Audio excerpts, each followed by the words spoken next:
study published in the well-known medical journal Lancet found that in 2017, 1 out of every 7 Indians is affected by mental disorders of varying kind. India has long been in the grips of a hidden mental health crisis, now exacerbated and split wide open by the COVID-19 pandemic. As sufferers, we have perhaps lacked the language or the words to express our anguish, our helplessness. Our support systems, our family, our friends, they have perhaps lacked the functional knowledge to care or help someone so affected. And then from the society at large, ill-equipped to understand or even support, has come apathy, or then a tendency to shun and stigmatize. All this has made us afraid to speak about mental health. And therefore, it's very important that we normalize conversations around mental health. And so this panel today is very important. Johnson & Johnson presents ETPanache, Talk Your Heart Out. And today we're going to focus on shedding stigmas around mending the mind. And we have a stellar panel with us today. Jo Aggarwal, she's the founder and CEO of Wysa, an AI-enabled life coach for mental and emotional health. We have with us Neha Dhupia, who's an actor and producer, and she's recently produced and acted in a short film, Step Out, that revolves around mental health. And finally, we have with us Dr. Vandita Gupta. She's the India Head of Mental Health Diplomats, Director, Ethicon Johnson & Johnson India. Ladies, thank you very much for joining me. Dr. Vandita Gupta, I'll start with you first. It's been 18 months of lockdown. People have hunkered down in their homes. Some people have lost family members and friends. Some people have lost jobs. Some people have faced pay cuts, and everyone is in the same environment. And there's a real challenge for workplaces. How do you connect with people who are not at work and who are sheltering at home? For organizations such as Johnson & Johnson, what were the challenges? How did you go about it? And the interventions that you had for the psychological well-being of your employees, how do you know they worked? First of all, thanks for having me on this stellar panel. And hi to the lovely ladies out there. Hi. So, first things first, I want to make it very clear. We all know that the pandemic did not create a new mental health crisis. It only exacerbated the issue. An issue which was hugely understated, at least was till 18 months ago, hugely underdetected and undermanaged for a long, long time. At J&J, regardless of COVID, and right from the pre-COVID times, we've placed mental health at the forefront. We've known this for a while, that it has to be an integral part of the total health offerings that we do, right? And therefore, we're very clear on what are those areas of prioritization that we want to focus on here. And I'm going to take one by one. So the first one, we've always believed that it's important to protect and invest in our people's health. It may sound like English, but I want to talk a bit more about that and make it not so English. So what we've been doing is we've done certain conventional things that, yes, most responsible organizations went for. We went for flexible work schedules. We ensured that our people knew that the organization respects their personal need, their personal time at this point in time. We went about conducting a lot of virtual engagement, which could be training to help, especially people managers within the organization, support their employees. We encouraged people to take off. So May, which was the worst of the pandemic, we practically had all 5 days off. We were minimizing on the Zoom meetings that we wanted to do. Our lunch hours and late evenings were meant for our family. So certain conventional things.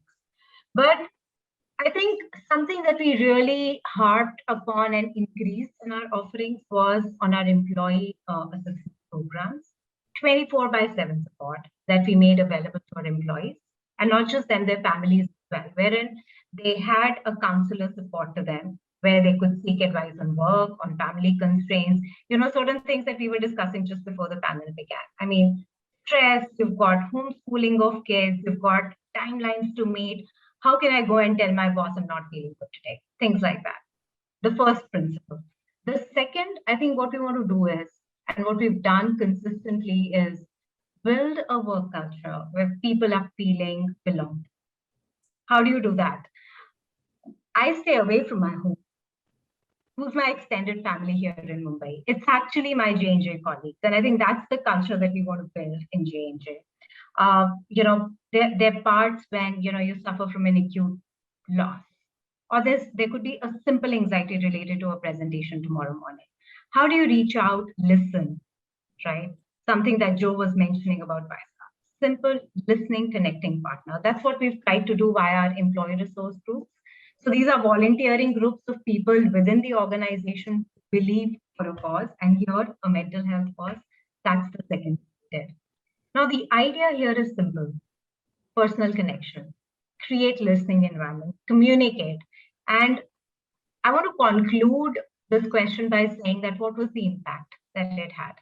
And it's indeed touching. You would know that in all these times when, and especially those 2-3 months when when our country people were out looking for oxygen concentrators, beds, and so on and so forth, we had all of our associates come together, and there was actually 100 plus of a rapid response team, that we call it, that was fetching all of these things, coordinating with people outside, just out of a sense of community for not just families within J&J, but also the community at large. I think that sense of connection is something that we were able to, on the ecosystem, I would say, that we created. Right, and we'll delve more into it as we go along. Neha Dhupia, if I can come to you first. Now, you've spoken about how you went through a tough time after the birth of your first daughter. And of course, this has nothing to do with the pandemic or the lockdown. If you can tell us, what was the problem that you actually faced, building up the courage to articulating the problem, to getting help. Can you describe that for us? I first would like to start by saying that everybody who goes through a slight dip or mental health problem, most of the people it's always like, oh, but ye to bilkul theek tha, ye bilkul theek thi, isko to kuch nahi ho sakta. I'm one of those people, because I'm always like, whenever I step out, I'm in a great mood. I'm extremely social. I'm very fond of the work I do. I find joy in little things, my aspirations and my desires and my I'm not overly, how do I say this, competitive, so things don't let me down. I'm not deluded by, so as a prime sort of suspect, if you had to put me under a scanner, even the doctors would be like, hey, but you don't see anything going wrong.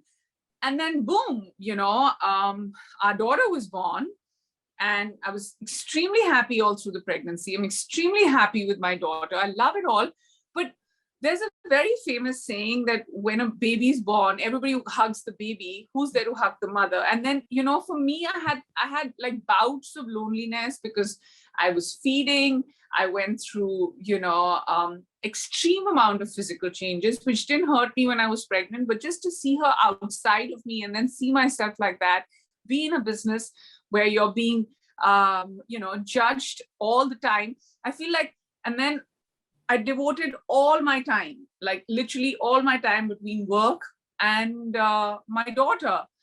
And I loved it, but I didn't realize that there was nothing that I was leaving for myself. And mentally, I dipped. And that's what postpartum is. And sometimes you can come out of it in 3 months. Sometimes it takes you 8 months. Sometimes it takes you 8, forever. I know people who've been in it for so long that they're like, hey, we don't want to get pregnant again because we're worried that we go through postpartum. Because the only thing that I think I did right was I reached out.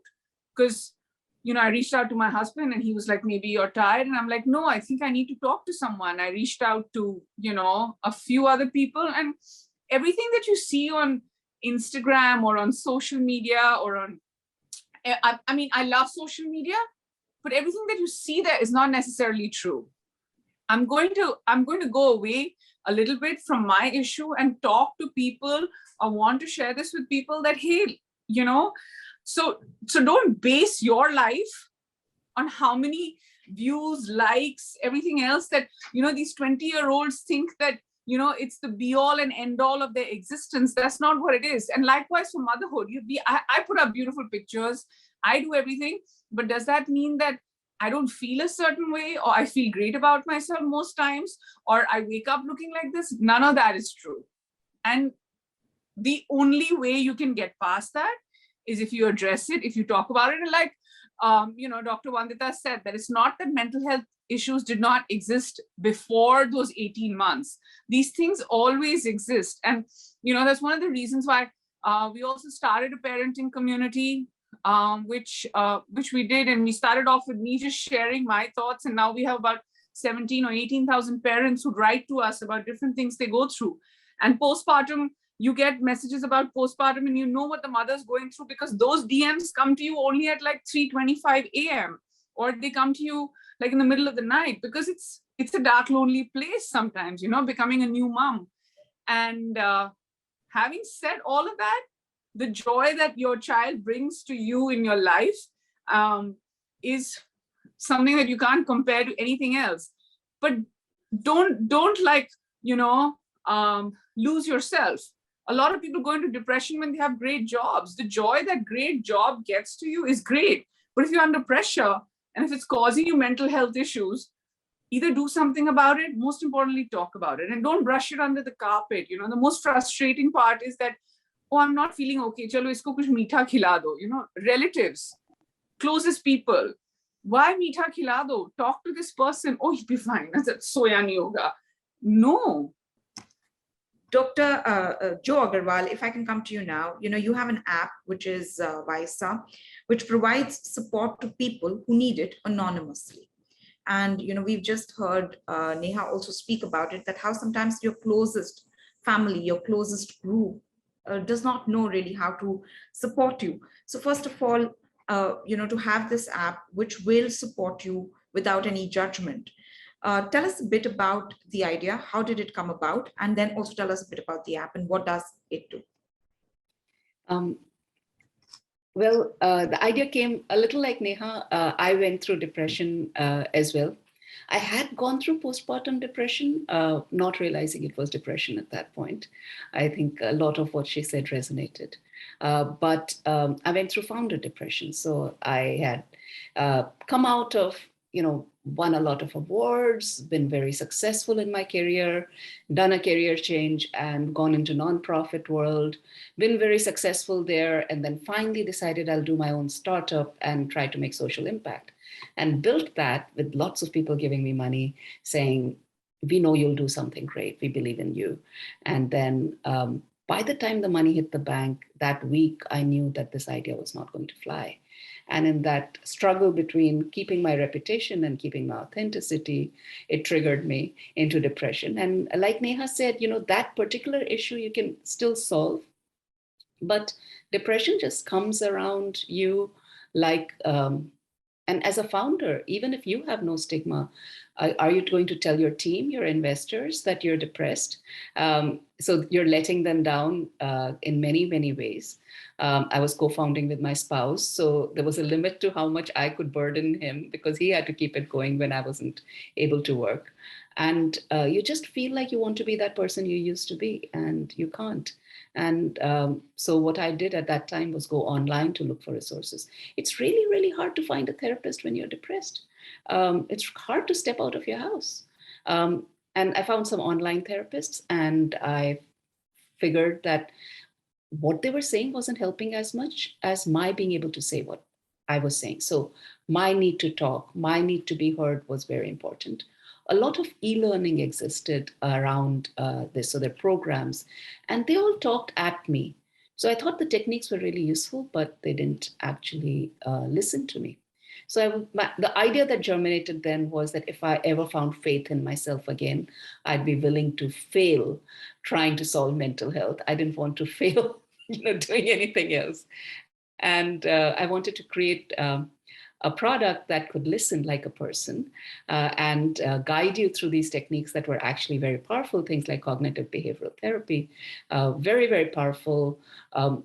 and mostly self-guided. To be honest, people think about mental health as, either medication, so somebody has to prescribe it, which obviously a doctor has to do, or therapy, where a clinician should actually have this safe space to listen to you.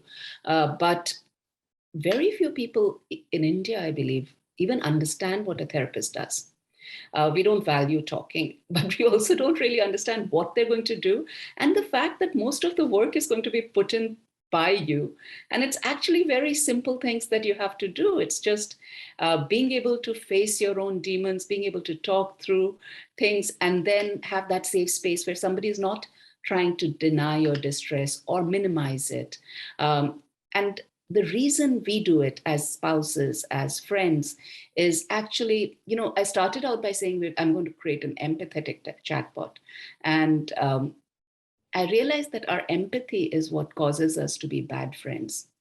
What happens is that when a friend is distressed, or someone in your family is distressed, you feel distressed. And you're not trying to minimize their distress, you're trying to minimize your own.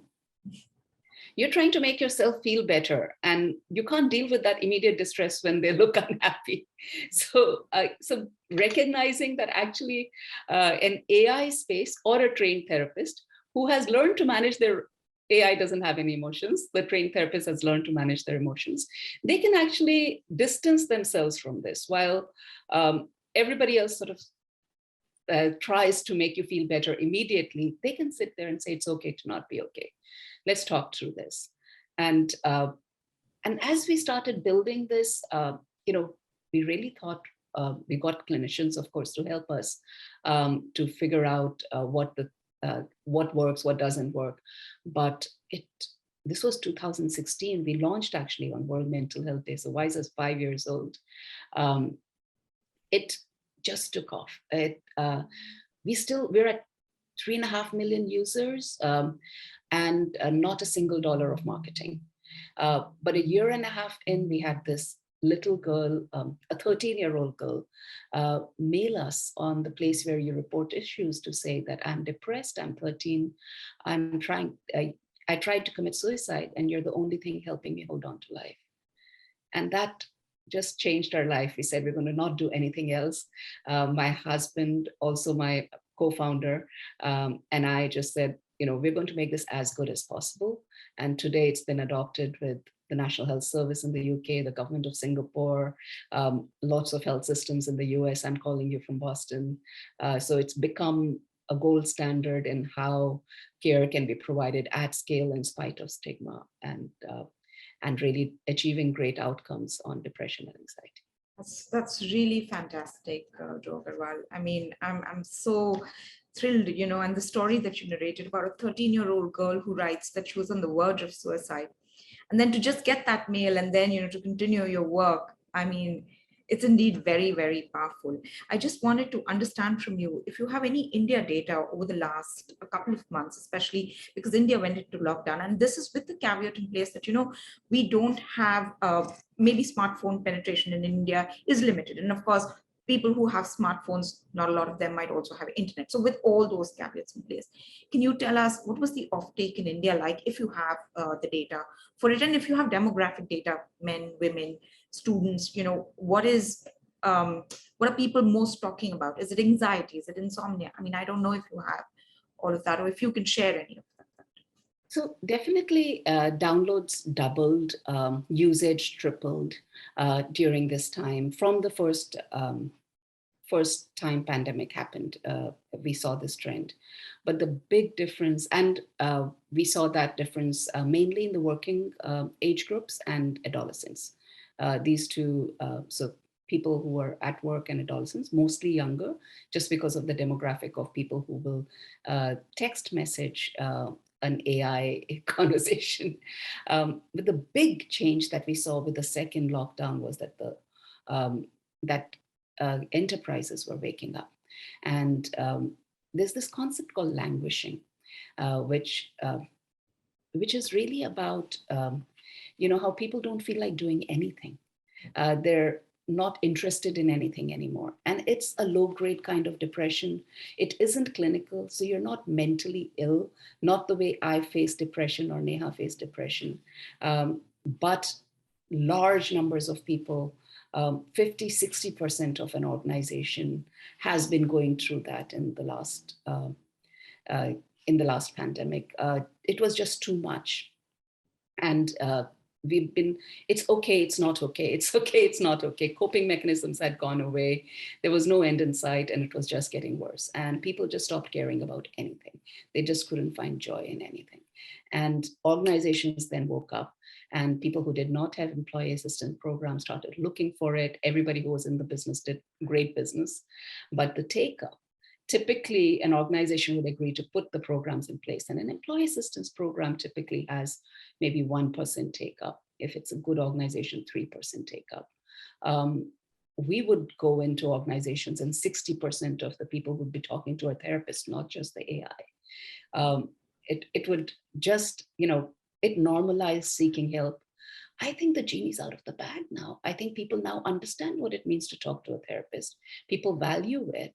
And that will hopefully change the dynamic around mental health. That would be one good thing that comes out of this pandemic. These are astounding numbers. Vandita Gupta, would you like to add to this?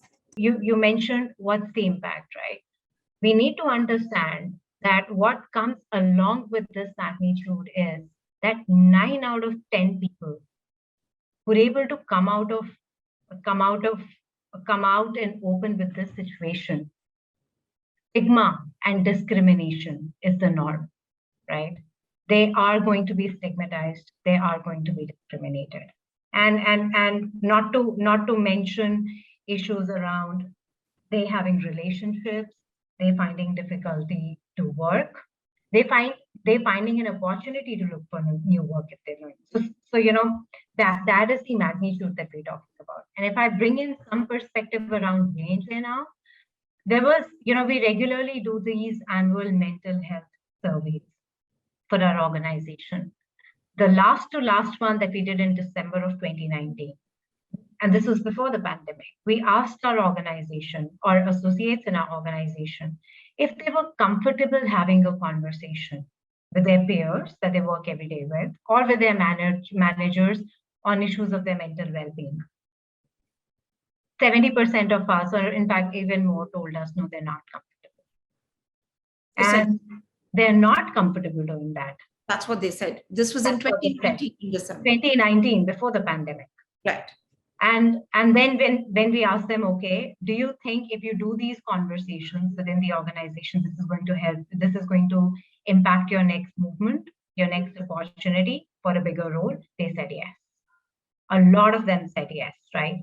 When we repeated the same questions at the end of 2020, and when the first wave was past us, you would be surprised, Melanie. The numbers came down.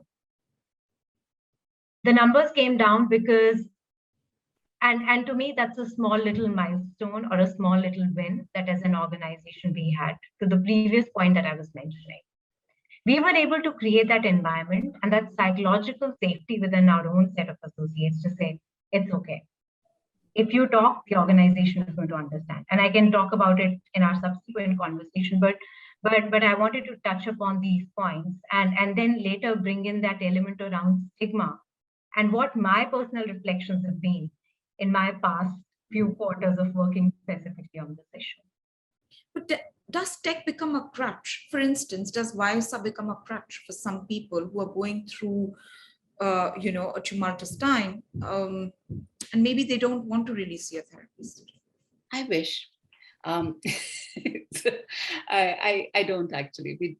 So I don't know if you guys have seen The Social Dilemma, but a lot of tech has been designed for addiction. A lot of tech has been designed to give you that little dopamine hit and then give you variable response. And there are books and there are training programs that people like me, product folk, are taught to make things addictive. And every venture capitalist you go to is going to ask, how addictive is your app? And addictive is good. And that's the basis on which your valuations are set. Right. And we very consciously, from the very first starting of Wysa said user agencies, everything. So it's about making a person feel heard. It is not about gaming the person. To some extent, you do have to game, for instance, give people a sense of progress so that they will complete a course of treatment, so that they will actually complete the 8 weeks they need to form a habit that is a good one. But if somebody is reminding you or asking you to think about how you're feeling every day, as you might have experienced, Wysa saying to you and reconnecting with your mood and asking you, okay, today, what are you going to do that gives you joy? That's not a crutch, because it's reminding you to live your life in a certain way outside of Wysa. It's not giving you that joy in Wysa. It is asking you, what can you do? So, oh, I'm going to play my music today.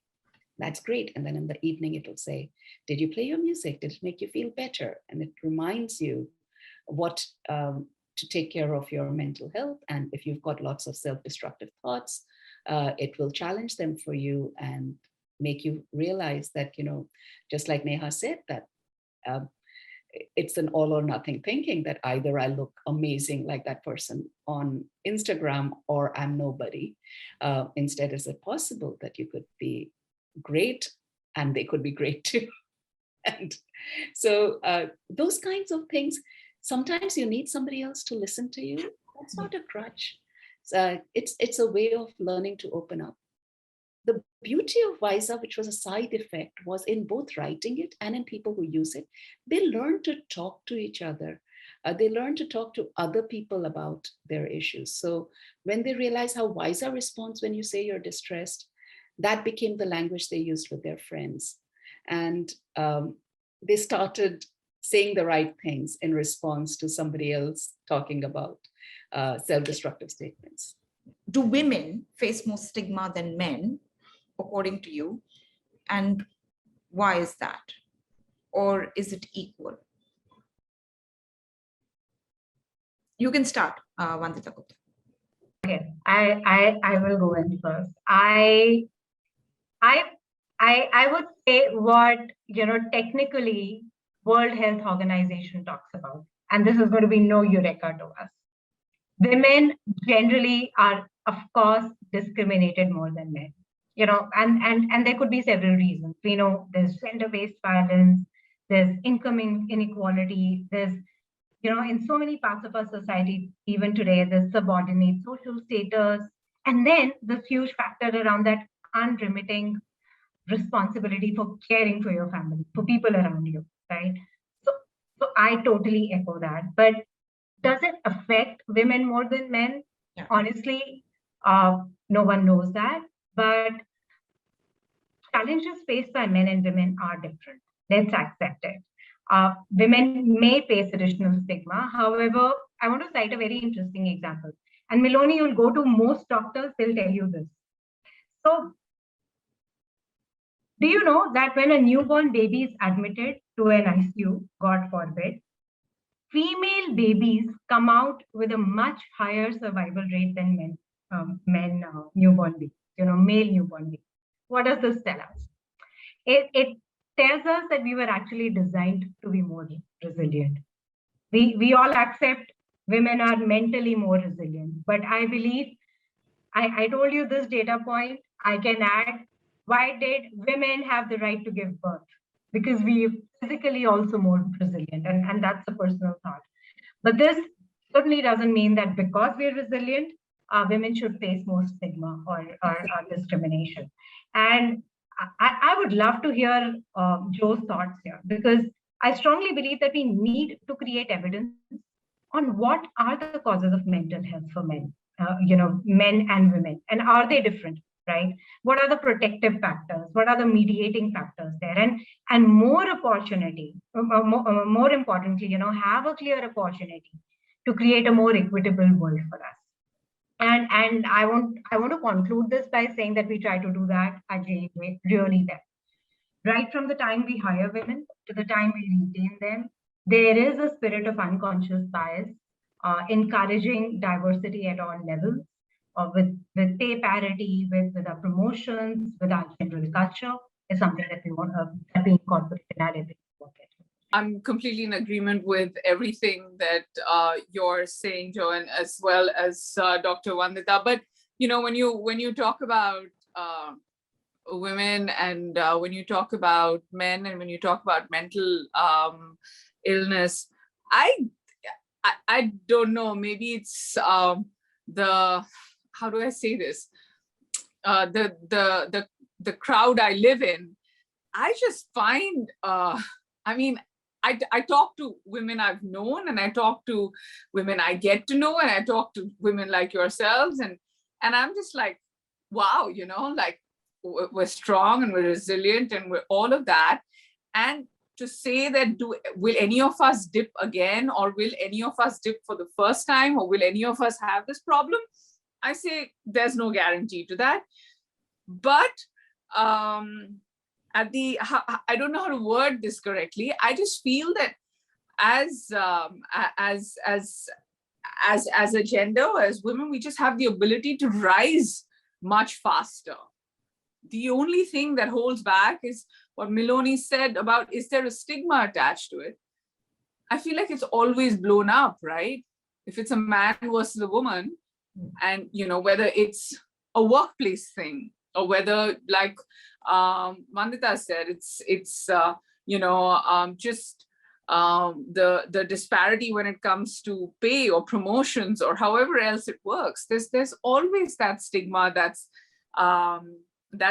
attached. And I feel like in a room, when you have a room, not again, I'm mentioning not the crowd that I know, but if I were to look at a room that's just a room full of general people with, a generation where we come from, they're just more sensitive to, a man's problem. So even if it's a mental health problem, and there will be judgment passed if it's a woman's problem, and especially, God forbid, that woman is someone who's probably sitting at home, it'll just be brushed under the carpet again, saying, ये तो घर में बैठते हैं, इनको तो बस बच्चों का ध्यान रखना है, which is a large part of our population. And we're like, इनको क्या problem हो सकती है? The man earns, सब कुछ तो घर में मिलता है. It's just not how you need to look at it. Like, you can't put anybody with a mental health problem in a box, and there cannot be a stigma attached to it. But unfortunately, if it's man versus woman, as far as the woman is concerned, the world is changing, but right now there's a stigma attached to pretty much everything. I couldn't agree more. Also, does stigma affect men and women differently? I could talk to that a little bit. Yeah. I think mental health stigma maybe affects men more. Self-care stigma affects women more. So to be able to open up and say, I'm distressed, men tend to have a harder time in their peer groups talking about feelings. Women tend to have an easier time. They tend to have a group of tight friends that they talk about feelings more. Suicide is the largest killer of young men in the world. So we know that, men get to that point of suicide much more than women do. And they tend to have both the freedom of movement and the impulsive action that it requires to be able to take such a drastic step, along with mental health stigma and lack of mental health access. With women, I remember a friend of mine who I met who was going to even a spa. She was a new mother and she was going on a spa day. And she felt the need to apologize to us and explain to us this is not what she normally does, but she really thought that she needed to do something for herself. And, even in women who are very open, and she'd been through Landmark Forum, and she was very, she did meditation, but she felt the need to apologize for self-care. And I think women putting themselves first, which is a key part of managing your mental health, is something that we feel guilty about. It doesn't feel like a health activity. It feels like an indulgence. We're meant to be service providers in some way. Our roles are defined by what we can do for others and not ourselves. I still have people who work for me who, are young women who are doing really well, brilliant at what they do, and their families will define their success by whether they get married or not. And so to some extent, it hasn't changed, even for career women, and a large majority of the women in India live in a very different environment. So self-care stigma is huge for women. They will probably find someone they can talk about distress to, and they will probably find an ear that actually listens. But when they say that I actually have to say no to this, or I have to walk out of this toxic relationship, then the stigma will come in. No, you can't. Yes, it's really bad. It's bad for all of us women, but no, you cannot do anything about it for yourselves. While men sort of have to say everything is okay and I'm good. So I think it affects them differently, but both have it. Just to add a little bit to what you're saying of the stigma, and then, if a woman is stepping out, and especially I'm just going back to like childbirth, and also Dr. Vandita said this, that how many of you actually go to the gym without feeling guilty about it? And while you all were talking, I did a random hashtag search on mom guilt, and it had 173,000 articles to it. And then I was just like, okay, maybe that's not a large number, and dad guilt will be close. So I did a hashtag dad guilt. It was 1,000. So look at the difference between the number of people talking. There's no such thing as the hashtag dad guilt. Are you kidding me? No, there's no such thing that could happen. I mean, sometimes even being on, 180 WhatsApp groups that only moms, I'm like, why isn't my husband on this? I mean, we're like, and I'm telling you, we are, we don't even define duties. Whoever's there just does whatever. So there's not like, even the gym, it's like whatever time you want to go. And in spite of that, we have this. But I'm just talking about this general hashtag search I did, which was hilarious. I mean, it's also disturbing because when you go into that hashtag, you'll know that there are so many more moms talking about the way they feel, as opposed to dads who are either not addressing it, but not even going through it, is what I mean. Or not feeling that they need to be part of the conversation. Or it's not an idea that even comes to them. Yeah, and I promise you, I always say this, there are great men that exist everywhere. And, it's not about us talking just about how amazing women are. There are amazing women that exist everywhere, but let's just make it a fair and equal place more than anything else. Right. Closing remarks from all of you, how do we deal with this, shattering the stigma around mending our minds? If you want to give us one or two tips, that have worked for you. Neha, you want to start? Sure. Most importantly, talk about it. I mean, mental health is something that you just cannot be like, oh, it's going to cure itself on its own. And more importantly, if someone reaches out to you, help them, or don't be like how, everybody around us, and especially in India, everyone's first reaction is, khane ko do, sone ko de do, thoda aaram kar lo, office se 2 din chutti le lo. None of that. Like my friend, like one of my closest friends, I remember her telling me that, listen, if you had a broken knee, we would take you in for surgery immediately. And she's like, this is real. Like, you've reached and said that there's a part of you that needs to be fixed. So address it like that, and this is the most important part. Happy, looking great, come out, talk about it. And if someone else is reaching out to you, hear them out and help them out. I think I spoke about that, but one thing that I have learned in the past is, and I've seen that help people, is it's very, very common for people to wait to deal with their mental health unless there is a crisis situation, putting off professional help. And I spoke about it. They could do that because largely there's stigma. People like me or you would put it off to say, oh, we don't have time right now. Let's do this next month and see if it gets better on it by then. putting it off to say, oh, my symptoms would go away on my own. So it's critical that we reach out when we believe we need to. That's one. And two, what we can do from our end is the same thing, Miloni, and I think that's a very powerful tool that we were discussing before our panel.